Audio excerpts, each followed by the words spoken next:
Ang sekreto sa pagluto ng maruya guys is kailangan malakas ang apoy at tsaka mainit ang mantika bago mo ilagay ang asukal. Tapos pag nagbukal-bukal na yung asukal, yung sugar, ilunod mo na yung ilagay mo na yung saging. Pasensya na, wala mi luwag diring dapita. Kay kutsara ray available. Oh, ayun na lang ang inyong tanawan ng kutsara basta wala ni kutsara kay nabilin sa amo ang balay na sa bukid nagluto. Oh. Pagkatapos niyan is ilagay ng sagi ay nilagay ng saging no, ukay-ukayon na nanimo, ukay-ukayon pagka ukay-ukay, ano ba yun sa Tagalog yung ukay-ukay? Ay basta, ukay-ukayon na nanimo siya para mag-mix-mix yung mga sugar niya. Halo-haloin pala. Halo-haloin mo na yan. Pag naghalo-halo na sila dyan, ilagyan mo ng budburan mo ng kunting sugar. Depende na sa iyong panglasa. Kung matamis ang gusto mo, damihan mo. Pero kung konti, kung hindi ka masyadong mahilig sa tamis, konti lang ilagay mo.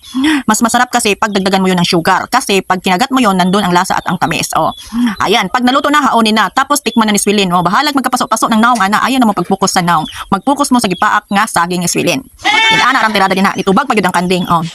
Pagkatapos guys, luto naman na siya. Paki-comment naman kung saan umabot ang video natin. Diba? Para malaman ni Swilin kung saan umabot ang video natin. Thank you for watching. I love you, hurot! Mwah, mwah, mwah!